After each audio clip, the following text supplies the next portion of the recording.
Buenos días, queridos amigos, queridos oyentes, desde Radio La Barandilla, la radio de la diversidad, vuestra radio social, nuevamente con vosotros. Para mí es, emocionante, digamos, volver otra vez a empezar el curso.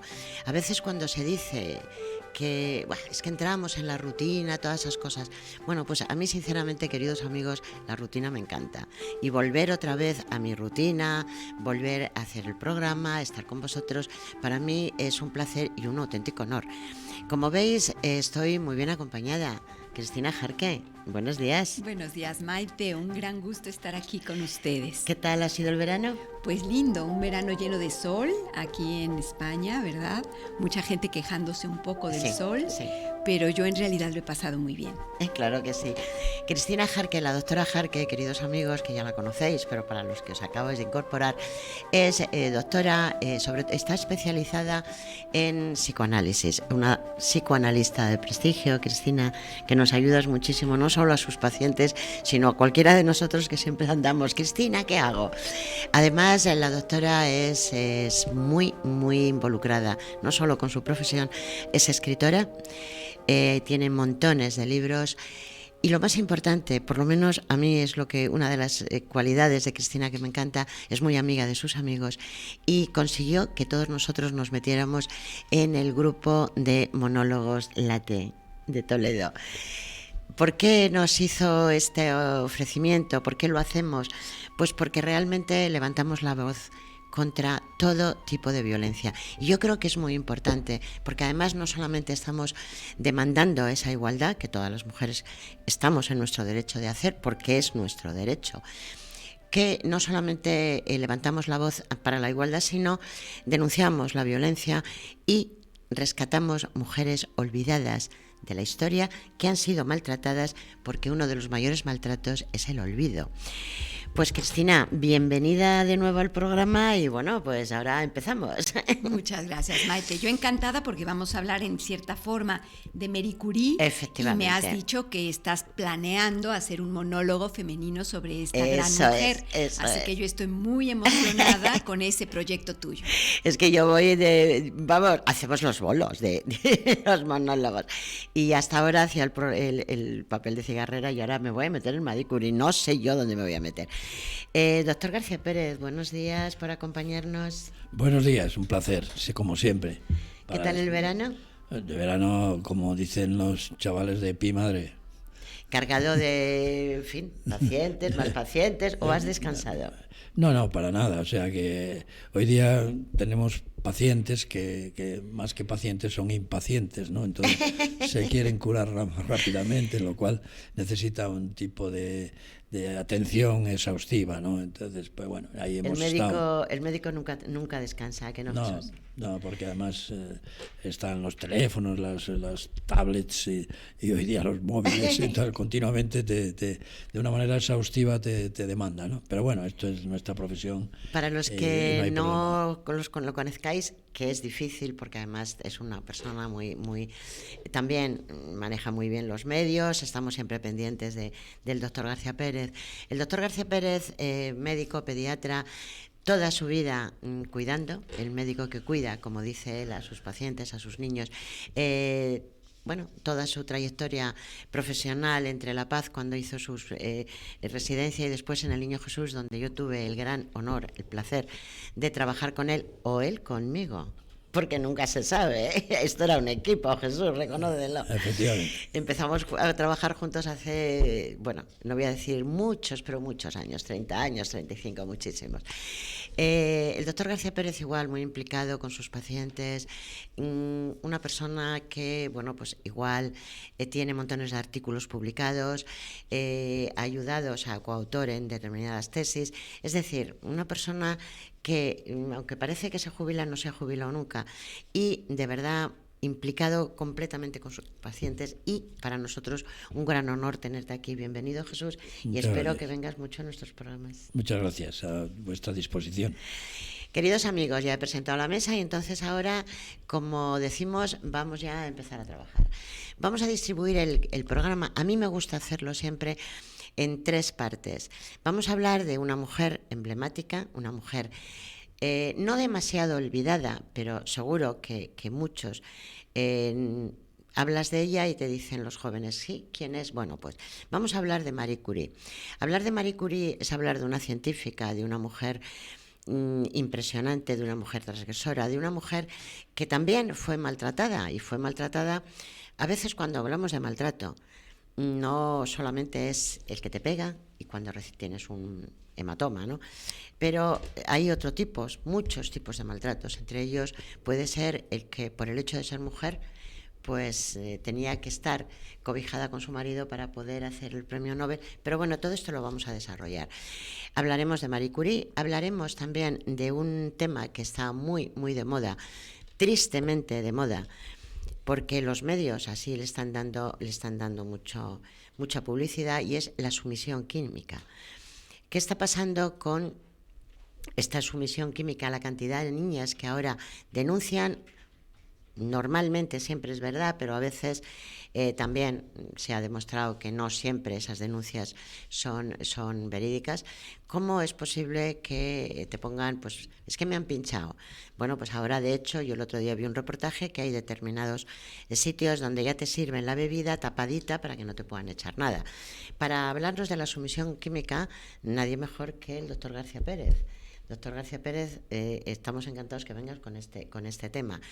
Y entrará también en antena una persona muy implicada con el arte, se llama Sergio Estévez. De hecho, tenemos un premio, un certamen, ahora vamos a tener una exposición en el Ateneo de Madrid, donde él es el comisario, y además optamos al premio Sergio Estévez, incluida yo, que bueno, pues mi etapa de pintora está ahí. Sergio entrará para comentarnos un poco, porque hay veces que cuando hablamos de salud mental, cuando hablamos de violencia, a veces los pintores, los escultores, el artista, tiene esa vena de locura, porque si no tuviéramos esa vena de locura, difícilmente podríamos crear, y eso es un hecho. Entonces, puesto que tenemos el programa muy cargadito, vamos a empezar ya, porque el tiempo en la radio se nos va como la arenita en la playa. Dicho esto, queridos amigos, empezamos. Cristina, ¿qué pasa con Marie Curie? Yo voy a empezar con una frase, ya te paso el tema. Marie Curie decía, me enseñaron que el camino del progreso no era rápido ni fácil. Y eso es una realidad, Cristina. Linda frase. ¿Qué pasa con Marie Curie? ¿Por qué no se la deja? ¿Por qué la maltratan? Mira, yo he traído de Marie Curie lo que muy pocos personas conocen, porque de Marie Curie sí que es verdad que es una mujer que es más conocida que otras de las que hemos hablado aquí. Sí. Sabemos que, bueno, ella con su marido Pierre Curie ha tenido toda esta cuestión de la radioactividad. Hoy en día le debemos todo lo que tiene que ver con los rayos X, con los diagnósticos de las enfermedades que ella inició. Hay que saber que ella con esa problemática pues murió de leucemia, y muy probablemente por el contacto que ella tenía con estas cosas que ella descubrió. Pero fíjate que lo que a mí me parece muy interesante, y es lo que me gustaría plasmar hoy, es algo que no se conoce de ella, y es precisamente su faceta de viuda. En el momento en el que Marie Curie queda viuda porque Pierre Curie muere en aquel accidente de caballo, ella tiene 2 hijas. Una de ellas se llama Eva y la otra se llama Irene. Sí. Las 2 hijas de Marie Curie fueron también unas grandes mujeres de la época. Fíjate que Irene también sacó un premio Nobel de Ciencias. Irene era la que le acompañaba en su con el mini laboratorio, era un aparatito de rayos, y eran las mini Curie, las llamaban. Sí, y estuvieron muy implicadas también en cuestiones de la guerra en aquella época. Sí, efectivamente. Pero la Irene también ganó un premio Nobel, que no se le conoce mucho, fíjate, a Irene Curie. No se la conoce. La cuestión es que ella con su marido ganan un premio Nobel. Y la otra chica, que es la que a mí me interesa más, se llama Eva. Sí. Y me interesa más porque, aunque no es la más conocida, y ella misma decía que era una oveja negra de la familia, era la escritora, y es la que escribió una gran biografía de su madre. En esa biografía se ponía que cuando muere Pierre Curie, Mary queda completamente devastada, y un poco, diría yo, como para poder superar el duelo, que le era muy difícil, ella entró en contacto con un amigo, y este amigo, que se llamaba Paul Langevin era casado. Pero Y era ellos- corrígeme si me equivoco, cuando ella conoce a Pierre, no es que era compañero suyo porque trabajaba con ella, digamos Sí, que era, eran amigos bueno, aparte de amigos, pero era su compañero de trabajo. y era muy amigo de Pierre. Claro, Este hombre claro. era casado y ellos se enamoran, digamos que tienen una relación amorosa ya muerto Pierre. Sí. Entonces, a partir de esa relación amorosa que para ella era, según palabras de ella, algo que le permitía volver a sentir ganas de vivir porque estaba devastada y había caído en una melancolía tremenda a partir de que murió Pierre, lo sentía como su media naranja y al no estar Pierre, ella se estaba melancolizando. Entonces este hombre Paul vino y la sostuvo, pero toda la burguesía y la gente tan clásica de París de aquella época la juzgó terriblemente y la tachó de ser una destructora de matrimonios, así le gritaban en la calle. Le quitaron el habla y la sacaron de la sociedad parisina. Sí, es verdad. La juzgaron también como agnóstica y la consideraban una feminista, pero esa palabra que en aquella época tenía una connotación peyorativa. Es que esa condonación, efectivamente, la condonación de feminista, cuando a una mujer la llamaban feminista en aquella época, la estaban insultando. Le estaban O sea, diciendo libertina. Efectivamente, entonces, pero yo me da pena decir lo que voy a decir, pero lo tengo que decir. No te creas que la sociedad aparentemente ha cambiado mucho. O sea, la sociedad ha cambiado, habrá cambiado para los hombres, preguntaremos a Jesús. Pero en este país, no nos engañemos. Vamos a ver, aquí hay una cosa que está clara. Marie Curie, que por cierto, yo tengo una anécdota de ella que me gustaría decir. Cuando Marie Curie conoce a Pierre, a su marido, ella ponía decía, lo escribió y lo comentaba, decía que cuando ella tiene su primera cita con él, no la regala un ramo de flores, no la regala una caja de bombones, la regala un tubo de ensayo. La regaló un tubo de ensayo, pero ella se enamoró perdidamente de Pierre. Bueno, luego si quieres hablamos un poquito. Pero lo que yo quiero aclarar es, muere Pierre, efectivamente ella queda devastada, se enamora de otra persona, pero ella es una mujer libre, ella puede enamorarse de quien quiera y puede estar con quien le apetezca. El problema era de la otra persona, que estaba casado y debía una fidelidad a la otra familia, a su familia. Pero sin embargo, a él no se le juzga. Se la juzga a ella, porque creo que no sé si era un poco mayor que él, porque era su ayudante. Entonces se la juzga, porque se le dice que es su amante, porque era amigo de su difunto marido, porque estaba casado, porque era su ayudante. O sea, ella es mala y él es un bendito. Si quieres lo podemos unir un poco a lo que pasa hoy en día en las noticias con Shakira y Piqué. Shakira sacó una noticia diciendo que no estaba de acuerdo que le dijeran a la nueva novia de Piqué destructora de matrimonios, que porque no era ella la culpable de que Piqué la hubiera dejado. Es que Entonces, fíjate cómo en el siglo XXI está ocurriendo lo mismo a nivel de la sociedad. Una mujer que entra con un casado es a la mujer a la que se le destruye como destructora. Claro, de porque ella al hombre. Ella es la mala. Y de hecho, en este país, yo no sé en otros, pero en este país, si había una bronca o un follón, se mataba al amante, ¿no? Mata a la persona que ha hecho ese. Jesús, ¿estás de acuerdo con lo que estamos diciendo? ¿Por qué a la mujer tenemos que crucificarla? ¿Por qué no le crucificamos a él? Pregunto. Sí, no, efectivamente, pero hay muchos matices también, ¿no? Porque efectivamente eso es verdad. O sea, el hombre en una situación de esta que comenta, lógicamente, pues hay que virar a que el 50% las responsabilidades de ambos. O sea, eso para empezar, ¿no? Pero hay una cosa muy importante. Bueno, la responsabilidad ya no la tiene, ella se enamora y es una mujer Bien, pero libre. quiero decirte que en un fracaso de pareja no es solo la mujer que, digamos, que ese es el amante supuesta, sino digamos que ahí ha fallado algo, ha fallado una convivencia, ha fallado bastante, pero lógicamente digo con matices por lo siguiente, porque mira, hace un mes o 2 meses un hombre se tira del 5º piso de La Paz y la prensa dice: mata a sus hijos tirándose por un 5º piso, el padre. 15 días más tarde, en Murcia, una madre se tira también del hospital con su hijo recién nacido y dice, la madre muere con su hijo, el hombre mata y la mujer muere. A ver, Jesús. O sea, es decir, todo este tipo de informaciones genera en la sociedad anticuerpos. No, Jesús. Entonces, creo que... Discúlpame, no, estás saliendo por la tangente. Como eres un hombre muy inteligente, yo te quiero muchísimo, pero te has salido por la tangente. Vamos a ver.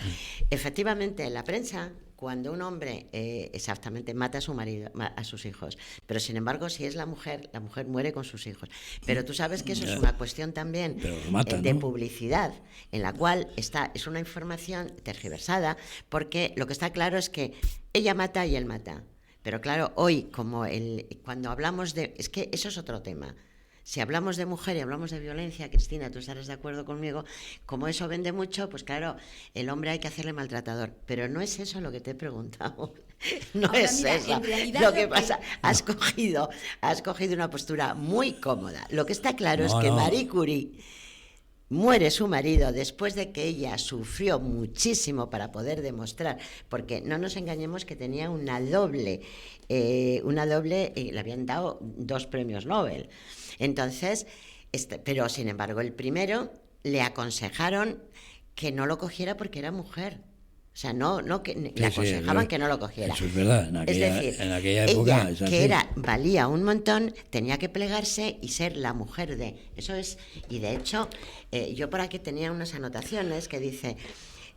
tras una doble titulación, el siguiente reto de la observación del doctorado, hasta ese momento la única mujer que había logrado doctorarse era la alemana Elsa.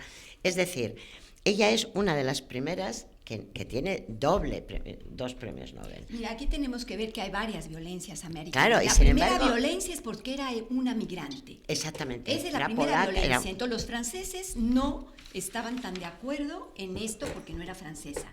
La segunda violencia es la que estamos hablando sobre destructora del matrimonio. Aquí no nos estamos metiendo en moral, estamos hablando simplemente a nivel ético. Ella es la destructora del matrimonio para esa gente.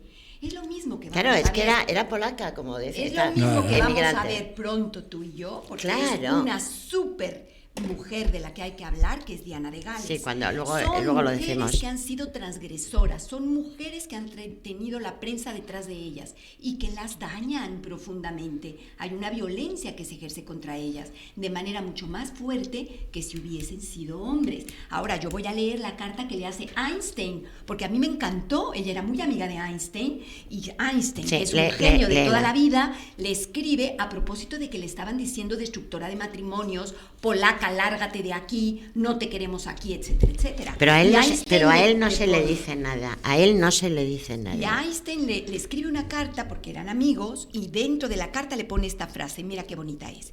Si la chusma sigue ocupándose de usted, deje sencillamente de leer esas tonterías, que se queden para las víboras para las que han sido fabricadas. Claro. Me encanta. Claro. Y esto es Einstein, un hombre amigo de Marie Curie de la época. Me encanta porque me doy cuenta que desde entonces siempre ha habido también sujetos masculinos muy pegados al movimiento de las mujeres y a tratar de arropar a las mujeres en la problemática tan grande que tienen a nivel social de persecución. Pero sin embargo, esos hombres, que sí, los ha habido y los hay, eso es evidente, sí. Pero... yo, discúlpame, siempre en la intimidad, siempre un poquito en la sombra. Muy pocos han levantado la voz, muy pocos levantaron la voz cuando Marie Curie, que incluso, insisto, no querían que cogiera el Nobel. Y sin embargo, cuando muere una mujer implicada completamente, que con su ambulancia, la Mini Curie y su hija, se fue en la época más devastada, en la guerra, haciendo sus radiografías, que al final muere con una leucemia, o sea, pero era lógico, por sus temas de radioterapia, de radiactividad. La debemos la radioterapia. Y sin embargo, cuando ya muere sí la entierran, con honores en el pabellón de hombres ilustres, pero si era una mujer, ¿por qué? Y eso voy a copiar una frase que Jesús decía mucho, y la sigues diciendo, yo creo. O sea, estamos en el país del crisantemo, no de la laureada. O sea, a Marie Curie se la critica absolutamente por todo, se la maltrata, y sin embargo luego muere con honores y la entierran en el panteón de hombres ilustres. A mí me parece que esto, o por lo menos tenemos que luchar para que esto no vuelva a pasar. Si una mujer es libre para enamorarse, para trabajar, pero a igual pecado, si es que se puede llamar pecado, se puede a nivel moral, somos los dos exactamente lo mismo, de culpables o no. Pero ¿por qué tenemos que criminalizar siempre a la mujer? No te lo voy a preguntar porque saldrás por la tangente, Jesús. No, hombre. Pero es verdad, pero tienes... A ver, si tú sí, yo soy yo soy muy feminista, o sea, al contrario, o sea, no es eso. Pero quiero decir que efectivamente, antiguamente lo de la época de Marie Curie, bueno, era nefasto, ¿no? Porque las mujeres no entraban a los ateneos ni en los diferentes sitios donde... En el Ateneo de Madrid entraban las mujeres, Jesús, cuando había procesiones para verlas a través de los balcones. Ya, sí, por pero eso. En esta época hay ateneos que no dejan entrar, ¿eh? No hablo de España, o sea que imagínate. No, si yo no estoy de acuerdo con lo que dice nuestra psicóloga, vamos, eso está claro, ¿no? Lo que hemos avanzado mucho, no. Hemos avanzado muy poco. O sea, la sociedad actual es lampedusiana. Vamos a transformarlo todo para que nada cambie. Entonces, eso es lo que está pasando, que se han transformado muchas leyes, muchas cosas, pero la realidad que vive uno día a día es diferente. Y eso es lógico. Entonces, lo que hay que hacer es que, empezar por la base, y la base es la educación. La educación. La educación se mama, la cultura se adquiere. Y si no hay educación, no hay normas, no hay límites, está pasando lo que está pasando. O sea, es decir, que hemos avanzado muy poco. ¿Que algo hemos avanzado? Pues muy bien, se han creado leyes, efectivamente, pero tenemos que ser muchísimo más impactantes con la educación. Y si no hacemos eso, mal asunto, porque lógicamente lo que estamos viendo ahora con los pediatras es un gran problema. Es una juventud donde ha normalizado la violencia.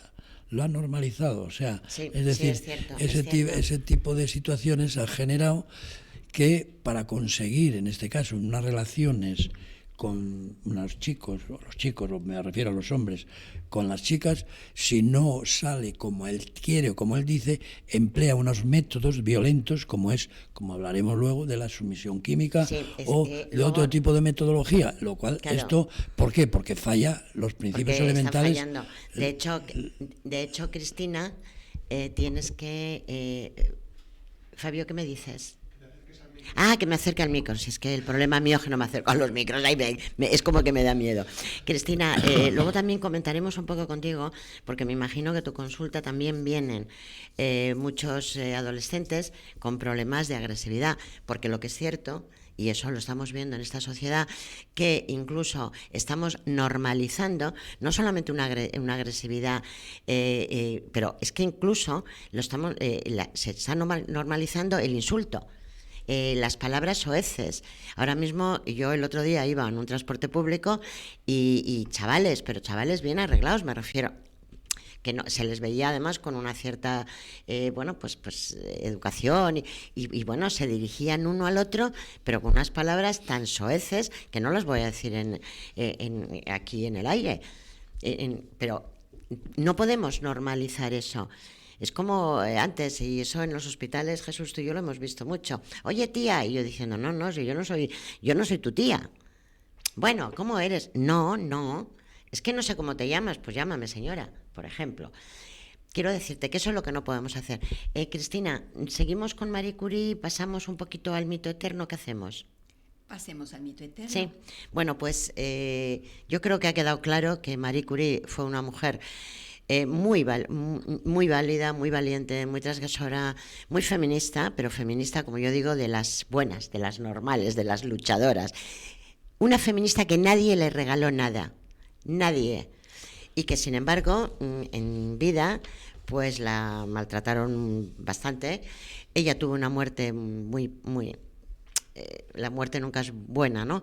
Pero ella tuvo una muerte dolorosa, pero sin embargo luego le pusieron el laurel porque la internaron en el Panteón de Hombres Ilustres. Bien. Y quedaremos esperando tu monólogo, Maite. Sí, claro, voy a hacer el Dios mío, ¿dónde va a ser lindo?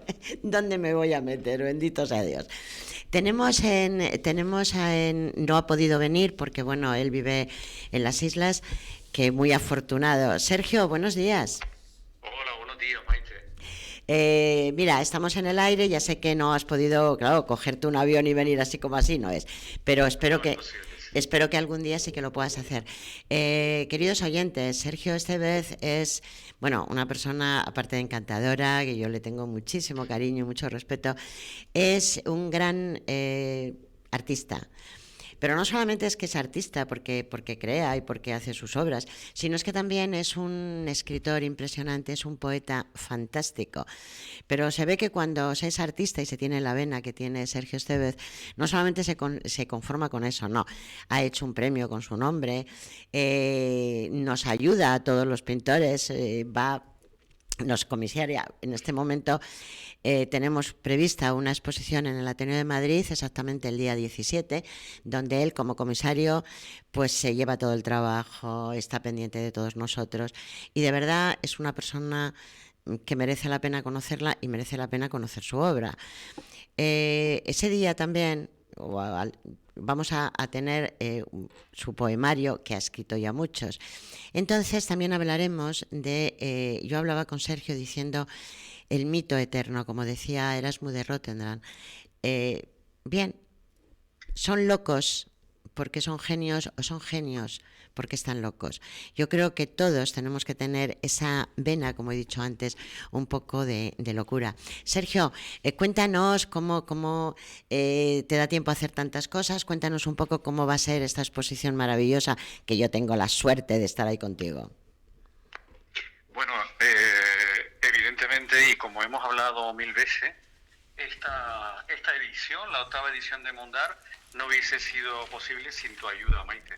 Porque la verdad es que más allá de saludarnos algún día en el Ateneo, hemos pasado a tener una relación fantástica, a amar los dos con la misma intensidad del arte, y la verdad es que si algo me ha traído esta edición es conocerte un poquito más, porque es una maravilla y es una tranquilidad para los artistas que todavía siga habiendo personas como tú. Eres un amor. Se digo que se ha involucrado conmigo en toda la preparación de Mundar y la verdad es que muy feliz de tenerte este año entre nosotros. Para mí es un auténtico placer y sobre todo ten en cuenta que cuando aparte de la exposición, cuando tengamos la mesa redonda para que tú puedas presentar tu poemario y hablemos un poco, también ya sabes que viene un amigo nuestro que es un gran amigo, que es un grafólogo, es perito forense, en el cual pues vamos a hablar un poco de por qué los artistas, cómo firmamos, y ya sabes que si firmas a la derecha significa una cosa, a la izquierda otra, en fin, y sobre todo ¿cuántos de nosotros estamos, pintas? Porque a veces, por lo menos yo así lo veo, yo creo que tú también, muchos de nosotros a veces cuando no podemos decir con palabras lo que sentimos, pues los que pintamos cogemos nuestra paleta y expresamos con pinceles lo que realmente no sabemos decir con palabras o no queremos. Dime. Perdona. No, sobre todo porque yo siempre cuando doy mis charlas en colegios y demás, siempre digo lo mismo, tenemos la oportunidad de crearnos nuestro propio mundo. No quiere decir que no vivamos nuestro presente, sino una alternativa, la maravilla de poder crearnos un mundo paralelo donde seamos solo nosotros. Y para mí eso es una fortuna que tenemos los artistas, tener esa parte donde poder, como dices tú, a lo mejor no saber cómo expresarlo, poder hacerlo de una manera muy especial. Aparte de que, fíjate, Sergio, eso es una cosa que me gustaría también comentarla, y yo creo que tú, que eres un especialista en este tema. O sea, tú imagínate, por ejemplo, cuando hablamos del art brut, el arte de los marginados, todas estas personas con cantidad de enfermedades mentales, esquizofrenia, mil cosas, ¿no? Sí. Cómo iban pintando, y a través de la pintura sus médicos, sus psiquiatras, sabían un poco la evolución. Ahí está los gatitos cuando pintaban. Quiero decirte, o la polaca que se enamoraba y entonces sus pinturas no tenían las cuencas de los ojos, estaban vacías. Quiero decirte que cuánto expresa la pintura y cuánto salva la pintura, sobre todo cómo es capaz de levantarnos el ánimo con esos colores. Sí, sí, sobre todo porque muchas veces nos ponemos a pintar y no sabemos qué hacer, pero tenemos claro que tenemos que ponernos delante de un lienzo o cuando nos ponemos a escribir, porque muchas veces, a ver, yo soy de los que dice que cuando necesitas que tener algo especial o por ejemplo para escribir, en el caso mío que son poemarios, tener una circunstancia personal determinada, no sentarte, por lo menos yo no puedo. Es decir, necesitas unos sentimientos encontrados para poder desarrollar tu obra. Y lo que tú estabas diciendo del art brut, el año pasado tuve yo una obra de una chica que cuando la desempaqueté, ya la había visto en foto, y yo decía, lo está pasando fatal. Y efectivamente se lo comenté. Dice, oye, ¿me permites que...? Porque la lectura del cuadro era terrible, sí, terrible. Sí. Digo, ¿cómo alguien puede pintar con tanta transparencia? Y es muchas veces inquietante cuando te pones delante de una obra y te pones a intentar entenderla o por lo menos sacar lo que tienes ahora dentro y te lleva a la persona, ¿no? Tú dices, oye, pues evidentemente esto es de Maite Pedraza, no por el simbolismo de decir, tiene la técnica, sí, sino sí. realmente ella es así. Y Es eso que un pintor, no todo el mundo le pone alma a la obra y no es capaz realmente de plasmar lo que lleva dentro. Pero sí que es verdad que hay obras que te dan escalofrío. Es que yo siempre digo que en las obras, por lo menos yo, todas mis obras, siempre queda un pedacito de mi alma. Yo recuerdo un cuadro que además yo no fui consciente, sin embargo lo vio un amigo mío, un psicoanalista, y me acuerdo que dijo, ¿qué época estabas pasando? Y yo dije, ¿cómo? Y me dijo, tú has puesto mucha ventana pero no has puesto ninguna puerta, es decir, tú quieres ver pero no quieres que te vean. O sea, me interpretó el cuadro que yo salí alucinada, ¿sabes? Sergio Corazón, cuéntanos un poquito así muy rápido, porque ya sabes lo que es la radio. Cuéntanos cómo tú creas el premio Sergio Estíbaz. El premio lo creo hace 5 años en gratitud a todos aquellos artistas que en los años anteriores me habían apoyado en todos mis proyectos. Y yo llevaba tiempo dándole vuelta y decía, ¿cómo puedo agradecer a todos estos artistas que han puesto sus obras en mis manos, muchos de ellos sin conocerme absolutamente de nada? Y bueno, pues crearé un premio Sergio Estíbaz. Y como en la gran mayoría de mi obra siempre está dedicado a la mujer, porque en mi familia casi todas son mujeres y mis amigas también. Y yo tengo que agradecer de alguna manera a la mujer todo lo que me ha dado y creé una serie. La serie se llama La UNIC y el premio es una de las esculturas de la UNIC que simboliza a la mujer luchadora. Es decir, que en de una sola vez agradezco y sigo poniendo en valor el papel de la mujer. Qué bonito, Sergio. Pues desde aquí muchísimas gracias. Bueno, doble agradecimiento. Uno, porque has entrado en el programa y para nosotros, para mí y para todos mis compañeros que están en la mesa, un auténtico honor. Y yo desde aquí sigo diciendo a todos nuestros oyentes que la exposición es en el Ateneo de Madrid, en la calle Prado, número 19. E inauguramos el 17 de este mes y ahí vamos a estar. Bueno, invitamos a todos vosotros y que para nosotros sería un honor. Vamos a seguir haciendo, no publicidad, es que la tenemos que hacer porque verdaderamente va a ser una auténtica maravilla. Sergio, muchísimas gracias por haber entrado y luego hablamos otro poquito, ¿de acuerdo? De acuerdo, muchas gracias, Maite. Un abrazo para todos. Gracias a ti, Sergio, hasta luego. Bueno, hasta ahora, Maite. Bueno, pues señores, ahí tenemos la exposición. Voy a hacer un minuto de publicidad porque así lo tengo que hacer. Además te veo, Jesús, con los papeles. ¿Qué estás haciendo? Bueno, o sea, queridos amigos, queridos, como siempre, todos los que nos veis día a día, sabéis que este programa lo estamos haciendo desde el Hospital de Día Lazma. El Hospital de Día Lazma es un hospital donde aquí vienen, bueno, pues es un hospital de día para pacientes, para enfermos mentales, y os puedo decir que además de la profesionalidad del psiquiatra, de la psicóloga, de todas las terapeutas, es auténticamente una maravilla en el sentido de que no solamente les curan, sino además a nivel humano están ahí como una gran familia. Dar también las gracias a Corazón y Manos, que siempre, cuando nos hemos necesitado, siempre les llama si están ahí. Como no voy a mencionar a Clece, que es una multinacional, Clece es un conglomerado, da una cantidad de trabajo impresionante. Normalmente, y porque bueno, ellos son así, siempre dan prioridad a las personas que tengan una discapacidad. Gracias, Clece, porque para nosotros es un auténtico honor que estéis con nosotros. No puedo dejar de hablar de las residencias de ancianos de SISPA. ASISPA es una fundación donde hay montones de residencias, pero insisto, no queréis que lo digo porque estoy haciendo la publicidad, lo digo porque he ido y he estado sobre todo con las directoras y con el personal.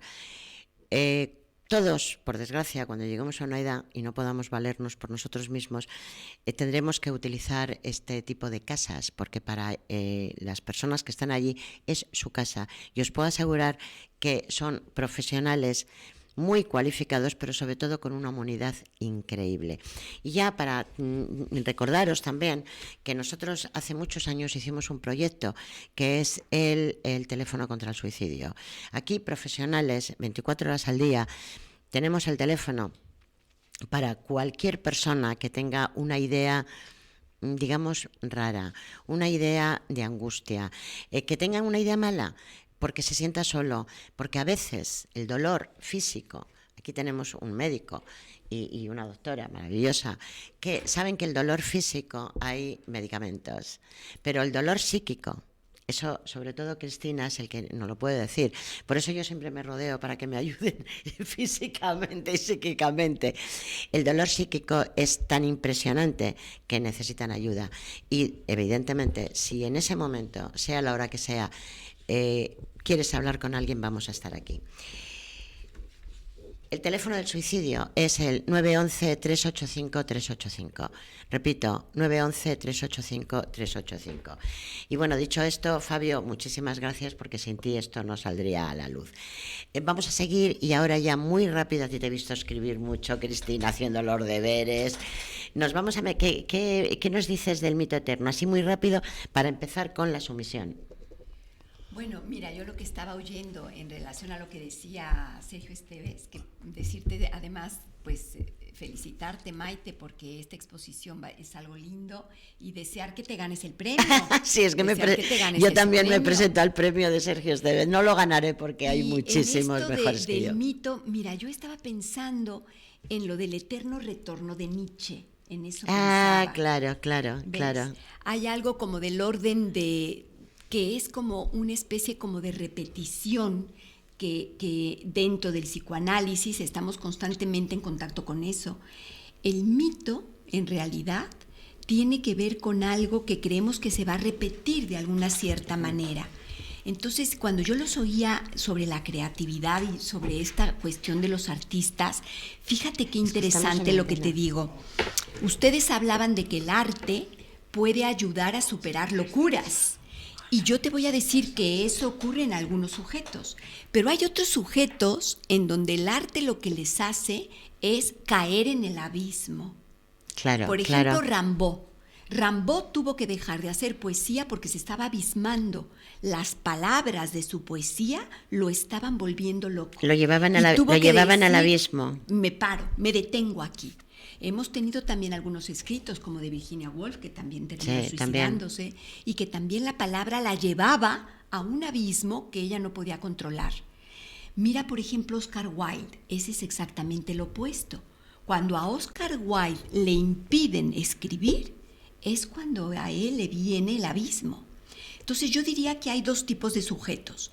Los sujetos que creando florecen, porque de alguna manera lo que tiene que ver con el mito de lo eterno, esa pulsión, les ayuda a ellos a la creación. Hablas de la pulsión de deseo. Sí, y de la pulsión oscura, la pulsión autodestructiva, es que te vas, que es de la que hablaba Sergio Esteves. Claro, él habla, cuando yo veo un cuadro y han puesto ahí el alma, yo digo, qué terrible. Pues si para ti te parece terrible ese cuadro, es que han puesto parte de una problemática oscura de la vida de ese momento, de ese pintor. Por ejemplo, fíjate tú, en Goya, en todos sus cuadros del Goya oscuro. Sí, claro, la leyenda. Es tremendo, por tú te favor. vas al Prado y ves esos cuadros y se te estremece la piel. Sí, que cómo tendría que sentirse él para poder hacer eso. Entonces lo que se plasma es algo oscuro. Vamos a, Cristina, perdona que te corte porque es que este tema da para mucho. Si te parece, en el próximo, claro, lo anunciaremos, el próximo programa vamos a hablar un poco de esto porque es que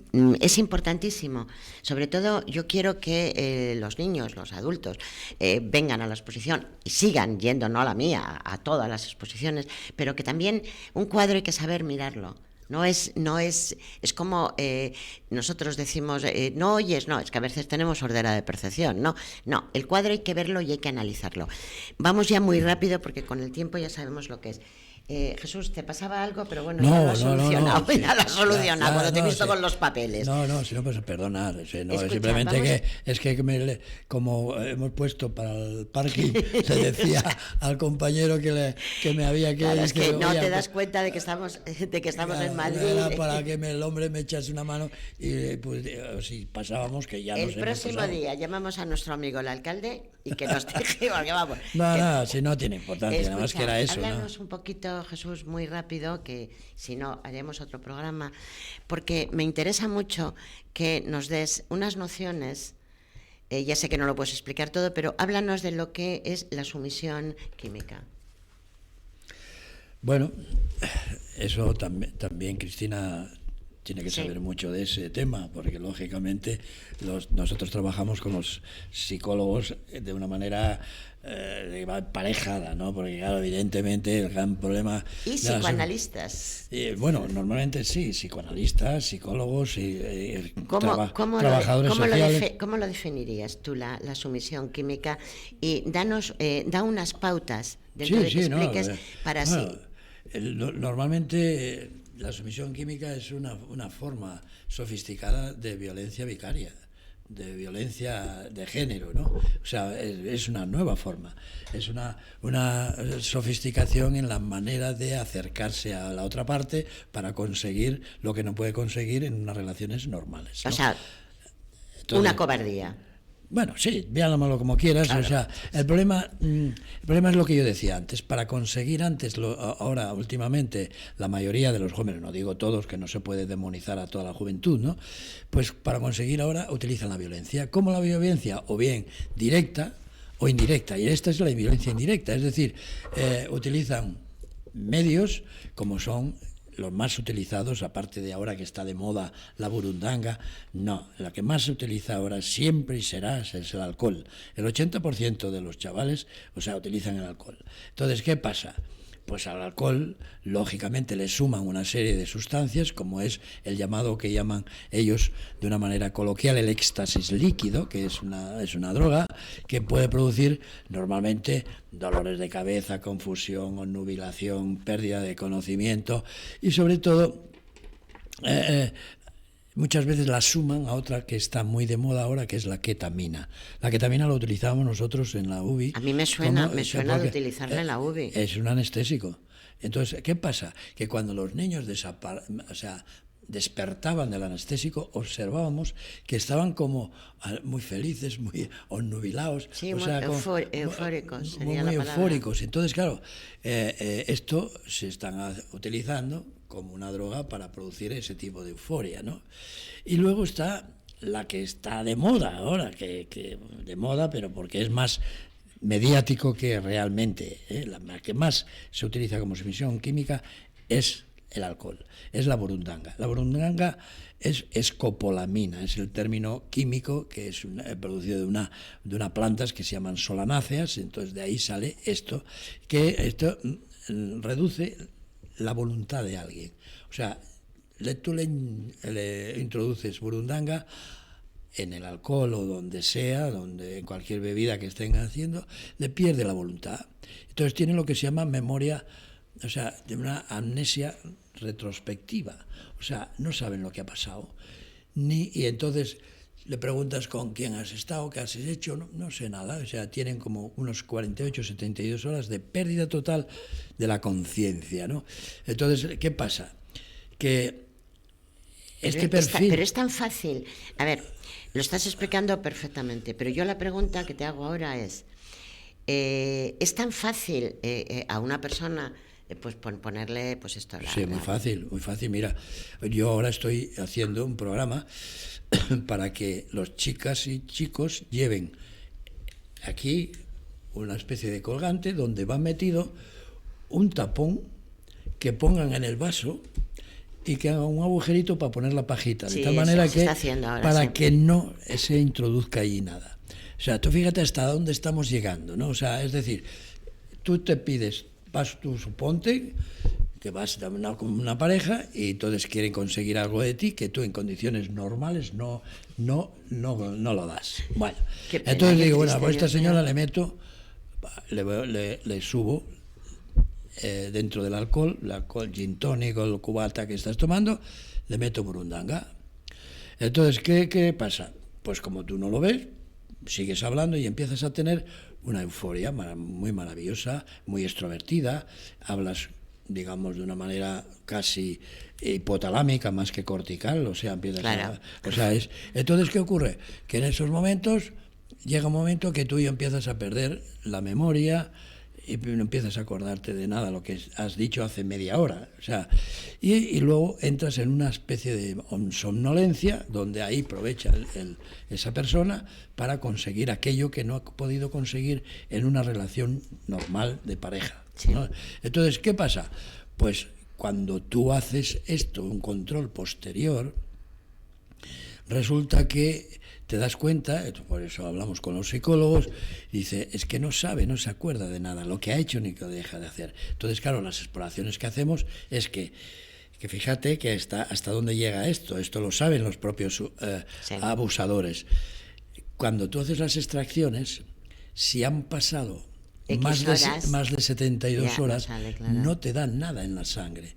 Entonces, esto es lo que nosotros tenemos que decir a los jóvenes, a los amigos que están con ellos y demás, que vayan de inmediato al hospital, porque en ese momento... ¿Y el pinchazo, Jesús? Y bueno, cuando dicen ahora las niñas que me han pinchado y... Sí, pues eso, el 99%... ¿Qué les pinchan? No le pinchan nada, el 99% nada. Es como una psicosis, vamos a llamarle... es como un miedo, un pavor. No, hasta ahora solo ha habido un caso de los más de 3.000 casos, o 3.500 me parece, que en un caso se tenía, digamos, ketamina. Entonces, que era el anestésico que produce euforia. Sí. Pero que no. Pero entonces, ¿cuál es el motivo por qué utilizan el pinchazo? Quizá para asustar.